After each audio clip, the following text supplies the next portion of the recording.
Beth Pascall, broadcasting from Flagstaff, Arizona. How are you? Welcome to the show. I'm really good. Yeah, thanks, Dylan. Thanks for having me on your podcast. It hasn't really sunk in that you say I'm in Flagstaff. But yeah, how cool is that?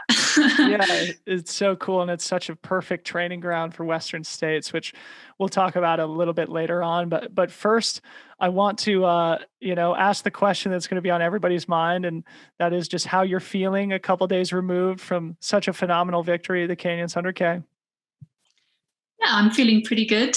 I was sore for a few days. I think I always assumed that, you completely trash your legs by running downhill, but we didn't get much downhill on Saturday. It was all uphill, and turns out that can do the same thing. So, I'm getting there, and feeling the altitude up here. So it's difficult to gauge, if I'm tired or whether it's just the altitude making me feel a little bit worse for wear. But yeah. I'm sure it's a combination of both those things. And as you said before we hit record, luckily you have a little time to recover now and acclimatize to the altitude. So by the time you actually start training again, it probably won't be quite as painful. But Beth, I'm so excited to talk to you. I'm so excited to learn a little bit more about your story. And obviously, most of our listeners are in the US. We have listenership across the world, but I'm sure a lot of the people who are going to be listening probably learned your name for the first time just this past weekend, or are newly familiar with you going back to maybe your Western States performance in 2019. So I really want to start by just setting up your story a little bit. So whatever you think is relevant in terms of your background, your childhood, where you live, what you do professionally, just kind of give us a glimpse into who Beth Pascall is. Cool. So from the beginning, I grew up in the UK in the Southwest, and I was very active growing up. I did a bit of every sport, really. Did a bit of cross country and athletics at school, but was never really that good.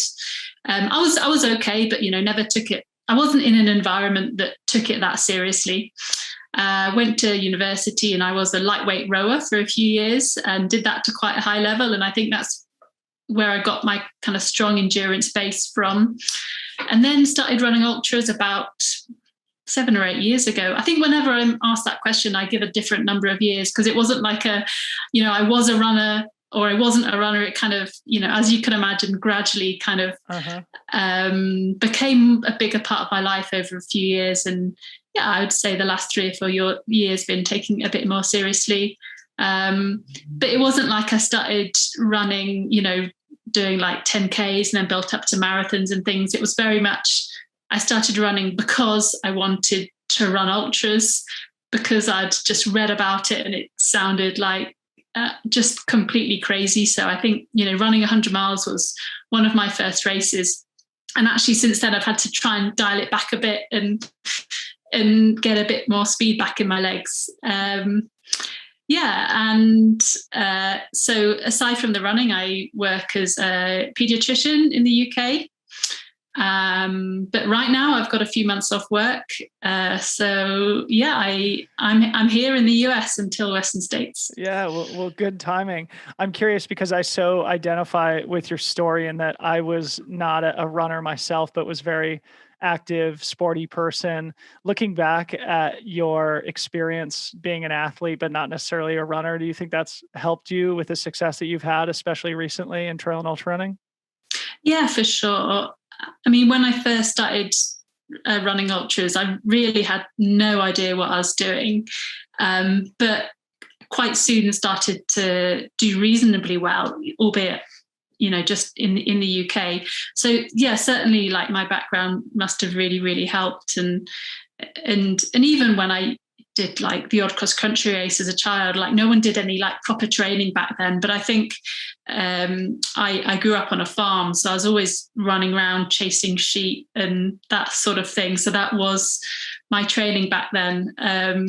So yeah, I was always, one of the faster people at school. Yeah.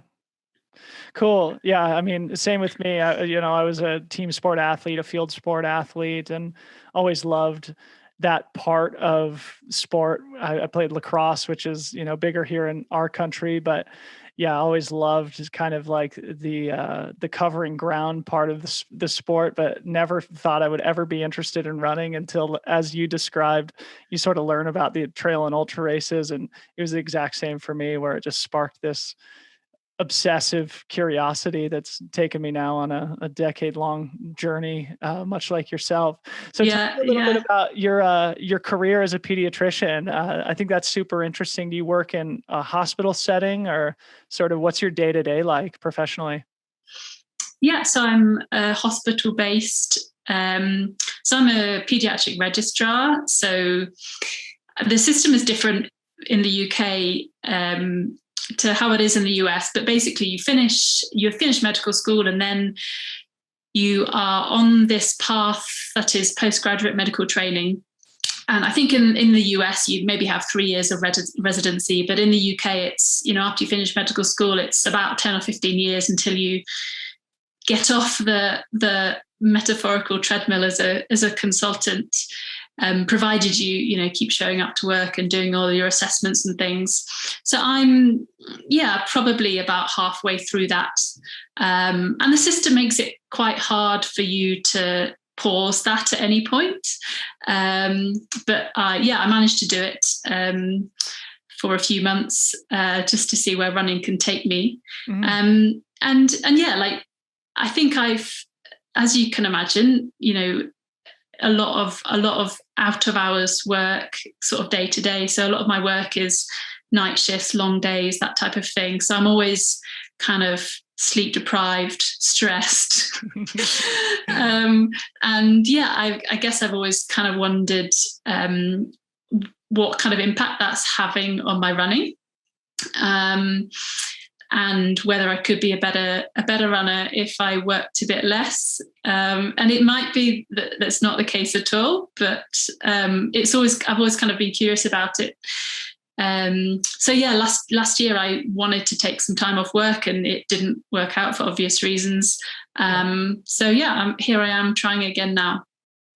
Well, good for you. It's really interesting, and it'll be kind of a fun experiment for you to run, whether being on your feet and in a slightly stressful environment, working long hours in a hospital, whether that actually helps with ultramarathon training, or if it hinders it. It'll be interesting, because you could see it going either direction. But it's great to have you here in the US, and it's great that you have a bit of time to focus and be 100% committed to the Western States 100, which we'll talk at length about later. But before we get to it, I also just kind of would love to get a visual of sort of like where you live in the UK, what your training's like. It's a place I've never visited, a place I've always wanted to go.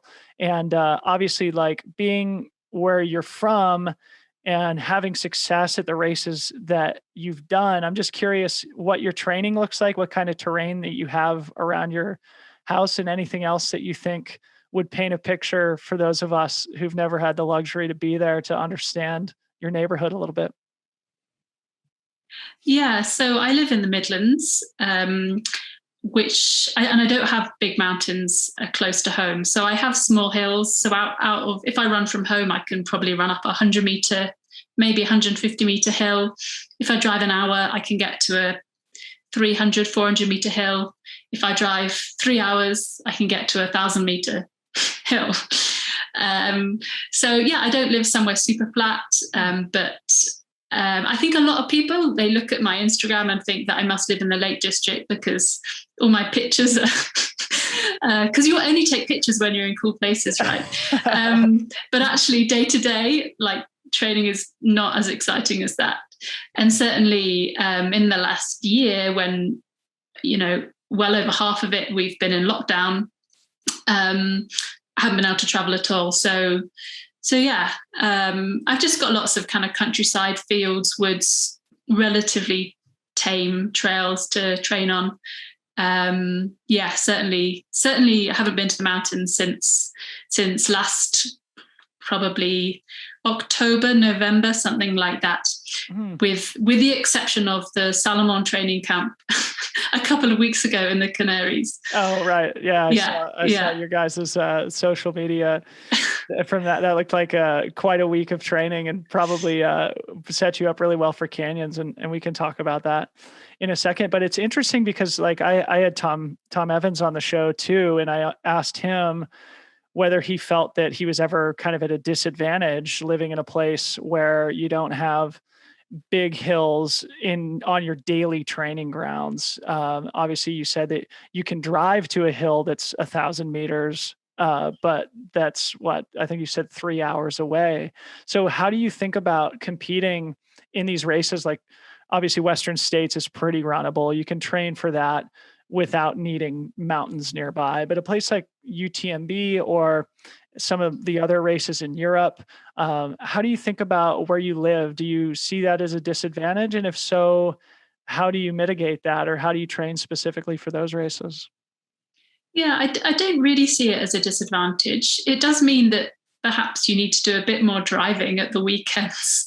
But if you live in the mountains, then it could be tempting to run up and down them every day. But for me, in the build up to a UTMB in a normal year, I would just drive to the mountains perhaps once a week for a couple of long runs.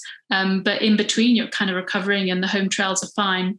And for UTMB, I'd usually try and get out there a month or so before and do a lap as a kind of final tune-up long run. I don't really see it as a disadvantage.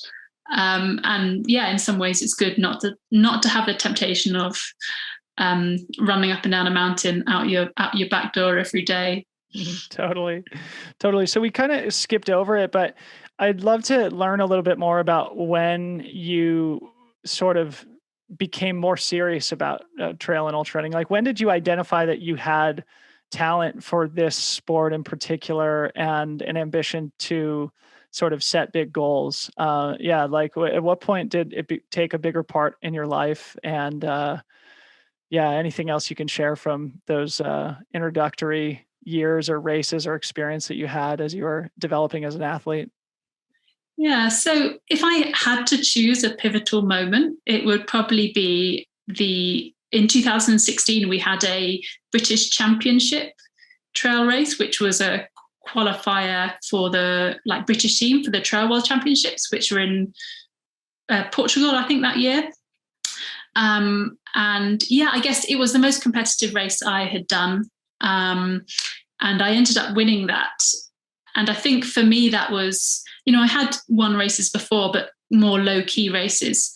When I won that, I thought, wow, okay, like being, wearing a GB vest and things, that's kind of cool. Like maybe I should start to take it a bit more seriously. Yeah. And after that, I had got a coach for the first time. And I think genuinely started to be a bit more curious about what I was doing and how I was training and that type of thing. So that's kind of it, I suppose. But still was, really fairly green at that stage. And it's, gradually kind of become a bigger part of my life. Yeah. I mean, it makes total sense just looking at your progression as an athlete, and especially since like the 2018 UTMB, you've just been on a tear, and it's been amazing to observe. And you and I don't know each other. I don't think we've ever met in person, but I've sort of been following your career from afar, and you've been on just this streak of really consistent high performance. And just so the audience has a bit of context, in 2018, like I mentioned, you finished fourth at UTMB. Then in 2019, was it you finished fourth at UTMB in 2018? Is that right? Yes. Yeah. Yes. So then in 2019, you finished fourth at Western States, and then fifth at UTMB, and then capped off the season with an amazing victory at the Ultra Trail Cape Town. In 2020, when nobody was racing, you went and set the Bob Graham Round, which is obviously a legendary sort of FKT route in your home country in the UK. And obviously now delivering just an insanely impressive result at the Canyons 100K here in the US. So as I said, you've been on this incredible streak of good performance and consistency. And I just wondered, like, to what you attributed that to. You mentioned that you sort of got connected with a coach. So I don't know, just these last 2 years or so, you've really seemed to be coming into your own as an athlete and performing at like a really world-class level. And I just wondered what you think you've done really well, or what you attribute that to. That's a really difficult question. I think it's more than anything just years of consistency in training. It's not like I'm doing anything different to anyone else. I don't think. I've always kind of felt that like 100 miles is my distance, and anything shorter, is probably not the best thing for me. But so yeah, I'd kind of stuck to 100-mile distances. But then actually in the last year or so, well, year and a half, I've only raced 100K, and that's kind of gone well for me as well. So yeah, I don't know. I certainly feel this year that I've just felt really good, and I can't exactly explain why, but certainly. So I ran the Bob Graham round last year, and I then broke my ankle in September, which at the time was a bit of a bummer, but actually timing wise, it was the best. I couldn't have asked for better timing. It was just when the UK and most of Europe were kind of going into their second or third waves, and everything was getting cancelled again. So I had a completely empty calendar anyway.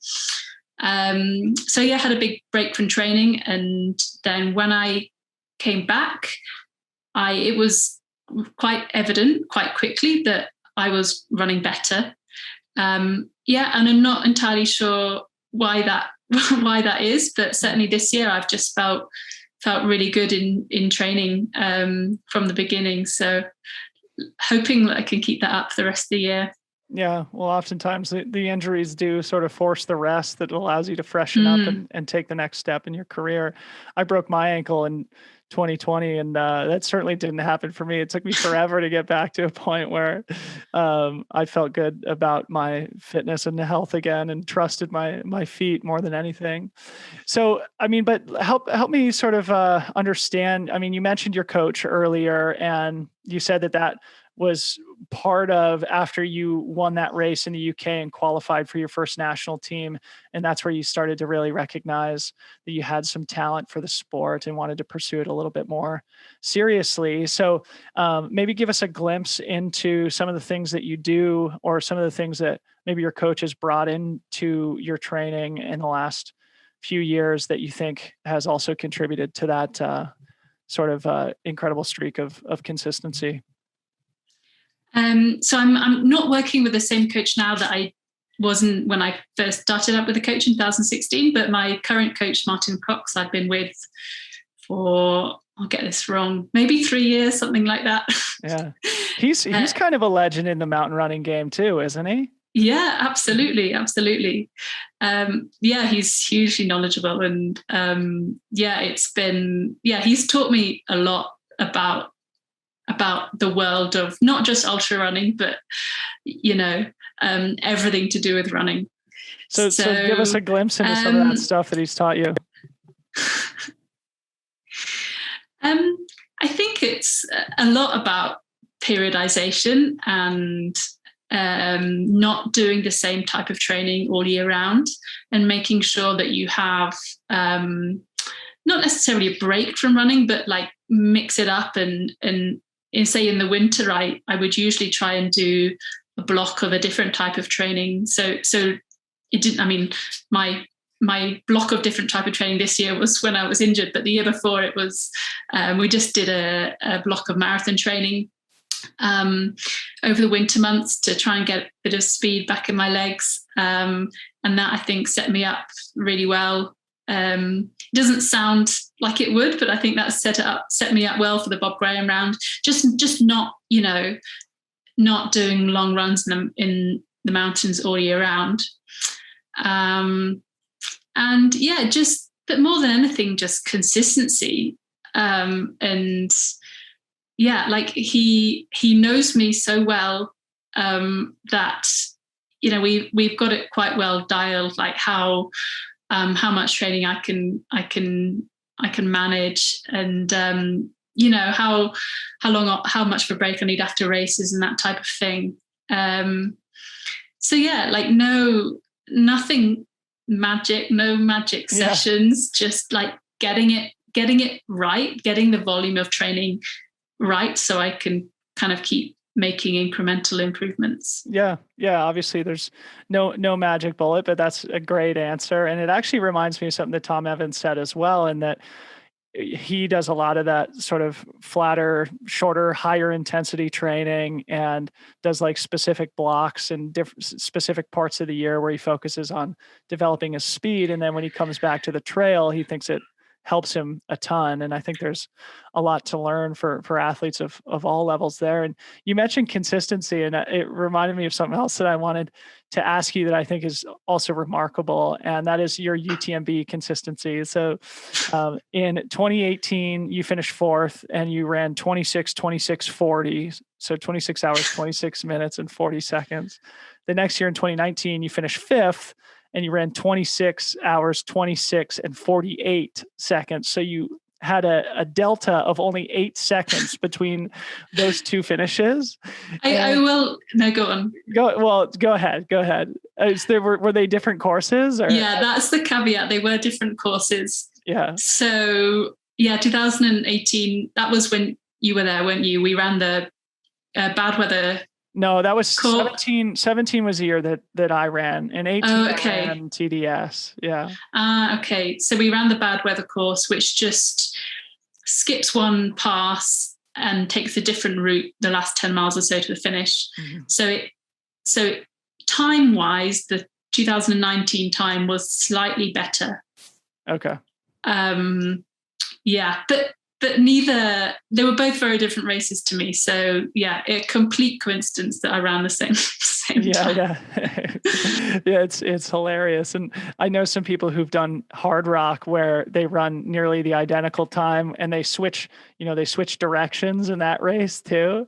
And it's just I think pretty fascinating when that happens. And I don't know, I think obviously we sort of touched on this earlier, but having 2 top 5 performances at the UTMB coming from the UK, I think is pretty impressive. Do you mostly attribute that to the specific training that you do when you say you come to Chamonix a month ahead of time? Or is there anything else that you could maybe provide insight into about how to train for a mountain race like UTMB when you live in a place like you do in the UK that doesn't necessarily have easy access to mountains? Yeah, I think the big thing for me is spending time at altitude beforehand. I ran in 2017 and DNF'd with hypothermia. But in hindsight, at the time I did DNF because I was cold. But in hindsight, I was really suffering with the altitude and then slowed down so much that I got really cold.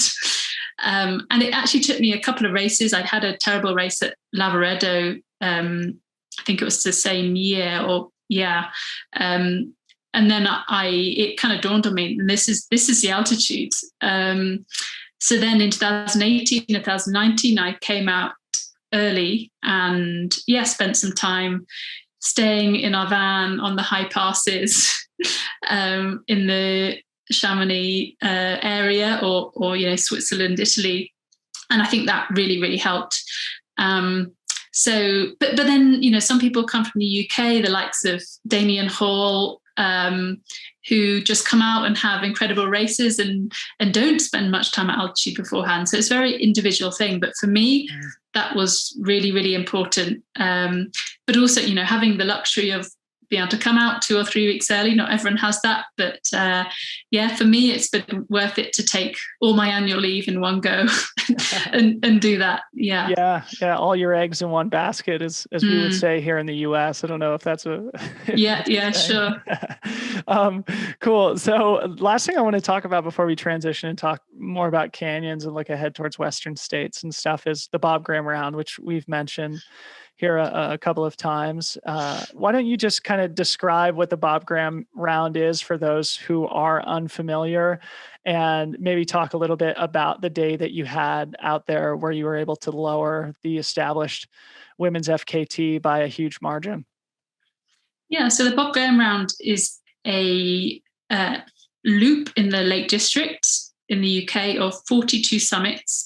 There is no established route. You just have to take the fastest. There's no trails per se. You do, sometimes you're on trails, sometimes you're off trails.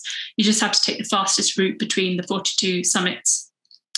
And yeah, there's a lot of gnarly terrain. So there's a lot of rock, there's a lot of bog, grass, everything really. So it's pretty technical. The challenge for most people is to complete it within 24 hours. And if you do that, then you can become a member of the Bob Graham Club. And yeah, we don't tend to call it an FKT in the UK. Some people get up. The hardened fell runners, the older generation, yes, don't like this new American term being used for the Bob Graham record. But to me, it doesn't matter. Yeah, so the route is about 60, 65 miles, something like that, with 8,000 meters of climb. And yeah, so last year when everything was cancelled, to me it was the obvious thing to do, to have a go. It's kind of been on my bucket list of things to do, but yeah, kind of always put races first, I guess. Yeah, so last year in July, I set a new record of 14 hours, 34 minutes on the round, and yeah, it was a pretty cool day. I think, yeah, it was great. Like, everything went to plan. I mean, the story of the day is kind of boring, I suppose. There was no major drama, and yeah, it was really cool that, you know, something had finally happened. Something had finally gone right that year. Yeah, and I think it was really cool. I wasn't really expecting it to mean that much to, you know, the kind of the wider public. It was a big deal for me, but actually the response of kind of the community and the wider running and even, you know, non-running community were really excited about it. So that was really cool. I got to ask, just because I'm so curious about this maybe argument about the semantics of calling it an FKT versus like a new speed record or whatever. I mean, obviously you were recognized as having run it faster than anybody else had at that time. Is there a different word that they would prefer that we use? Is there a different sort of British vocabulary for what it means to run the fastest time around the Bob Graham Round? We just call it the Bob Graham record. That'll do. That'll keep everyone happy. But you know, it means exactly the same thing, so it doesn't bother me either way. Sure, I'm just an ignorant American. My apologies to the Bob Graham community. Honestly, this has sparked up so much conversation last year. Yeah, because so many of these like old fell running records were broken. Right. So you're not the first to call it an FKT. So, and no criticism at all. Okay. Yeah, I didn't take it personally. I was just kidding. But anyway, it's really cool. And yeah, just again, another remarkable piece of what has been a couple of years of just really solid, strong, consistent performance from you. And it is a route with a lot of history and a lot of, I guess, significance within the British fell running community, and something that there's been a lot of great stories told about. And so it's great that you were able to make your mark on that history book as well. And yeah, kudos to you for taking advantage of it during the COVID year. So transitioning now to, you know, canyons, which I'm sure everybody is going to be very interested to hear about. Well, I mean, I guess you said that you hurt your ankle after the Bob Graham Round last year. So I guess let's start with sort of like the training that led into canyons this year. So maybe pick up from after you sort of got healthy again, and when did canyons get on your radar, and when did you arrive in the US, and maybe give us any sort of sort of visual into your training that you can provide. So plan A for this year was to race Lake Sonoma, and then Western States. But we should mention that you didn't need the golden ticket because you are a returning fourth place finisher to Western States. So you didn't need the golden ticket. You were coming over to either do Lake Sonoma or canyons. Sorry, I just wanted to make sure the listeners knew that. Cool. Yeah. So Lake Sonoma was kind of plan A, but we knew all along that we'd have to, deal with a certain amount of uncertainty and keep options open. So most of my training from kind of Christmas onwards was geared towards Lake Sonoma. When Lake Sonoma got postponed, I had my eye on canyons, but I got an entry for Miwok 100 in the meantime. That got cancelled, and then I had my eye on canyons. But the added complication was that getting into the US is not straightforward as the borders are closed. Without going into loads of detail, like getting a waiver to get into the US was a very lengthy process, and it was only about 4 weeks ago that I got my waiver, so I knew that I could definitely come out to canyons. The other race I was training for simultaneously was a race on the same day, a track Centurion running track race, 100-mile track race that the 100-mile record got broken at, actually. So I was training for that and canyons at the same time. And hoping that one of them was going to happen. And the tracks in the UK are closed. Well, they're open now, but at the time they were closed. So I was running around football pitches to try and prepare my legs for the circular, like 100K of running around a track. Yeah. But also at the same time, trying to get some long runs in the hills as well. So that was kind of what it looked like. So how'd you get a waiver into the US? I'm curious. Was it like a professional athlete waiver, or how did that work to gain entry? Yeah. To simplify it, you have to go through British Athletics, who then apply to the USOPC, who, if they approve it, it goes to Homeland Security. But figuring out this process, honestly, it was like a full-time job for 3 months, sending emails and trying to work it out. But I knew it was possible because the Hoka athletes had got the waiver for the Project Carbon X, but they hadn't done it. Someone at Hoka had sorted it all out for them, so they didn't really know about the process. But I sorted it all out myself. Yeah. So when was it that you actually arrived? And yeah, because you mentioned the Hoka athletes, and it reminds me, obviously, Audrey Tanguay did both the Project Carbon X and the Canyons 100K this past weekend. But in addition to Carla Molinaro and Peter, I won't try to remember his surname, the Dutch guy were also there.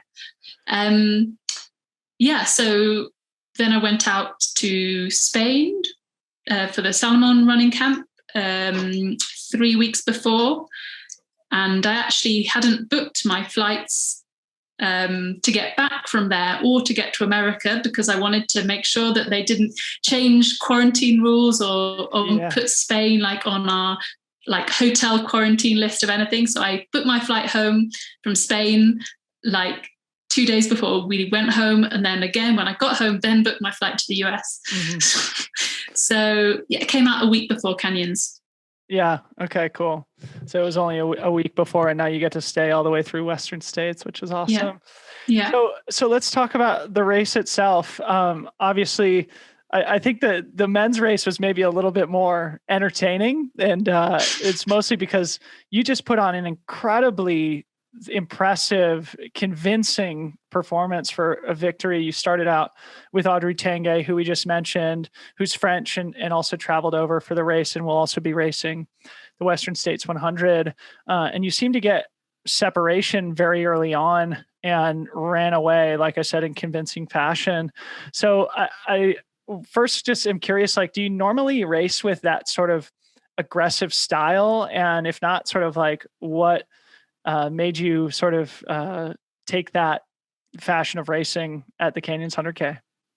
So no, not at all. I'm I'm actually kind of well known for starting very conservatively.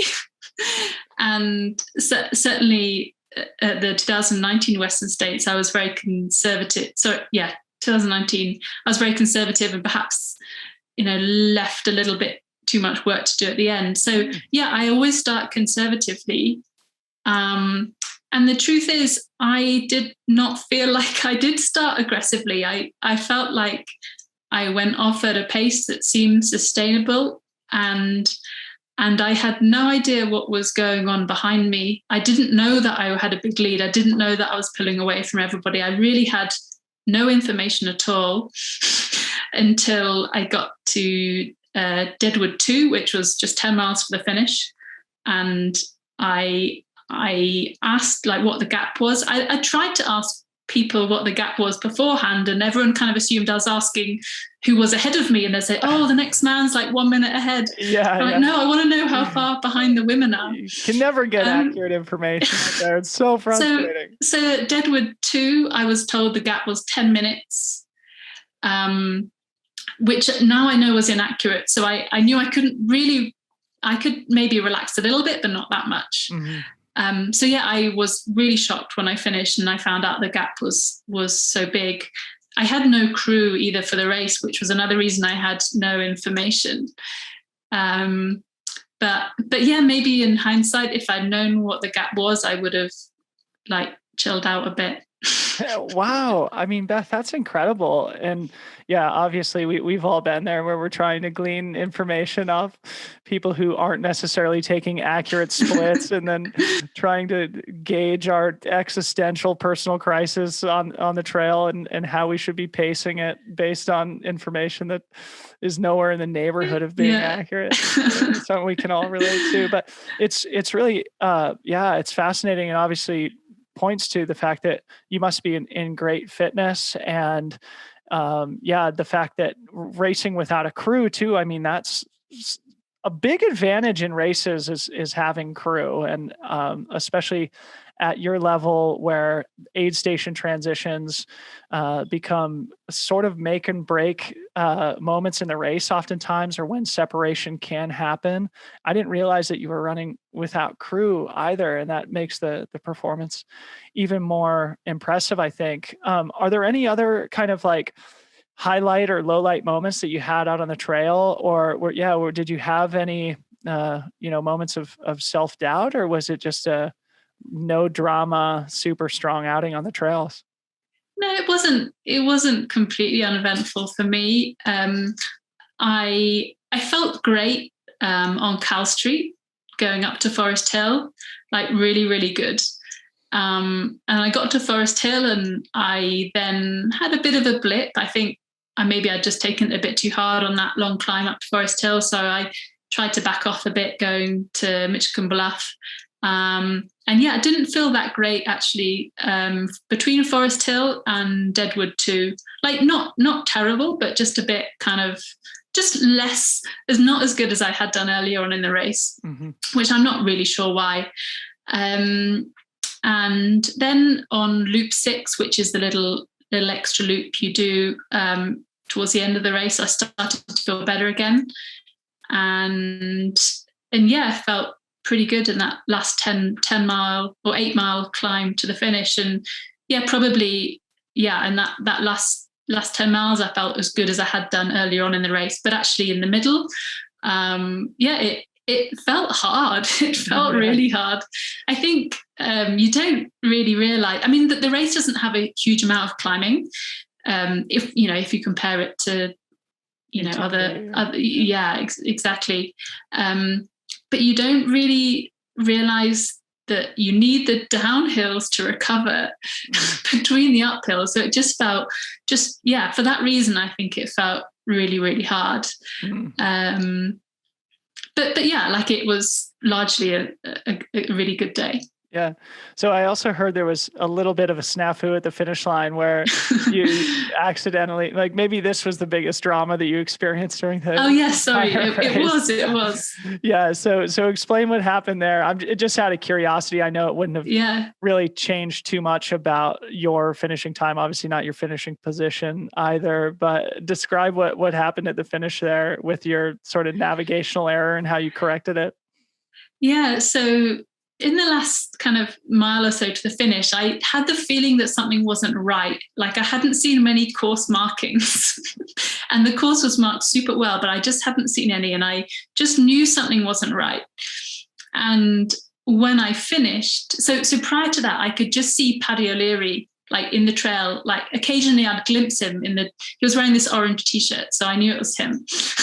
Yeah. So I knew he was just ahead of me. And when I finished, he just finished like a minute after me, or maybe less than that. So when I finished the first time, sorry. Oh, yeah. And I was like, oh, I've definitely taken a wrong turn. And I was like asking people like, I need to go and do the right route because I've definitely done something wrong here because he should have been ahead of me. So yeah, I'd missed a turning like just near the end. So I went back out and did an extra little loop, which was cool because that meant I got to cross the finish line twice. But yeah, mildly frustrating. How much total time do you think that added to, like from the first crossing of the finish line to the second crossing? I think the first time I finished was 9 hours 55 minutes, and then I ultimately finished in 10:01. Yeah. I would say maybe between like 3 and 5 minutes or something like that, but I don't know for sure. Again, it's super impressive, Beth. I mean, that means that you finished or would have finished less than 50 minutes behind the men's winner, Anthony Costales. And obviously I'm not sure where you were overall, but either in the top 10 or close to the top 10 overall. And obviously is a great indication of your level of fitness going into the Western States 100, which we'll talk about in a second. I'm curious just to circle back to something you mentioned before with the Solomon running camp in the Canary Islands a few weeks before the Canyons 100K. Do you think that may have been one of the secret ingredients to this amazing victory? I'm just putting two and two together with the hotter, drier climate that probably you experience in your hometown in the UK, training with great athletes, obviously, and your Solomon teammates, and doing kind of a big volume few days. Was that part of the recipe to success? I think it probably was, but I was a bit nervous going into Canyons that it had been, it was a big volume week with a lot of climb very close to the race. So it could have gone either way. I was a little bit careful when we were on the camp to not push really hard all day, every day. And so our days were kind of between 30 and 40 kilometers, but there was always an option to cut a day short. So I did cut a few days short. So I knew that I had to be a bit careful. And I think certainly my coach was a bit nervous that it would be a bit too much. Yeah. But yeah, I think actually it paid off. And as I said before, it was my first time in the mountains since, for at least 6 months. So I do think it helped, but it was a little risky. Yeah. Cool. Well, now let's look ahead towards Western States, shall we? We already mentioned that you're in Flagstaff now, and it seems like you're going to basically be staying there between now and the race. What was the strategy behind that decision? Obviously, there's a lot of history with Western States and champions and people who've performed well coming from Flagstaff. So maybe talk about your decision to go set up camp there for a little while and what the plan is as a new resident of Flagstaff. So the altitude primarily. I know that Western States, you're not high up for very long, but as I mentioned before, I'm someone that does struggle with altitude, and if I'm not acclimatized, then being at altitude just for the first 30 miles would probably be enough to take it out of me for the rest of the race. So yeah, primarily altitude, but also, as I'm yet to find out, really. I'm trying to have some easy days. Like it's a great place there are just so many trails, and so many like not super big mountains everywhere, like the option to run flat, run rolling hills, a bit of everything. And also another factor was I guess that there's not so much snow here compared to other places at this altitude at this time of year. I mean, luckily it's actually a kind of low snow year, but say if I were to stay around Tahoe or somewhere closer to the course, at this time of year, you quite quickly run into snow and training isn't as productive. Right. I think that's one of the reasons why Flagstaff seems to be the place to train for Western states, because it is at altitude, but you don't have the snow. It's a bit of a drier environment, and you have a little bit of heat sometimes. Definitely in the Grand Canyon, you have heat, and obviously it's a great place to prepare for the downhills that you experience on the Western States 100 course. And there's a phenomenal group of athletes in a community there that really help to push each other to perform better. Have you connected with the community at all, or are there people there that you can train with over the next couple of months? Yeah, there's a few people here that I know, and yeah, hopefully my husband will be coming out as well, but he has to go through the same process Bummer. that I do. So we don't know exactly when he's going to come out. So I don't actually know how long I'll be in Flagstaff for. The plan is to, if he can come out, to then go back to California and do a little bit of training on the course again, and then have a bit of what I would call a holiday. Yeah. Being tourists, seeing some other places in California. In 2019, we had such a great time just camping in the forest, doing some climbing, and just generally having a really good time. So that's what we'll do again this year. Awesome. Well, in the meantime, you can be a sort of, an honorary member of the Coconino Cowboy crew there, who are all training for Western States. I don't think I want to train with them. They'll break me. Yeah, probably a smart thing to avoid for sure. But maybe you could go and have a beer with them or a pizza or whatever. Yeah. So let's talk a little bit about your history at Western States. We've mentioned a couple of times you were fourth in 2019. What did you learn from that experience that you hope to improve on here in 2021? I think in 2019, I was very aware that most Europeans who come over and race it for the first time don't do that well. Sort of like Americans going to UTMB for the first time. I wasn't going to say that.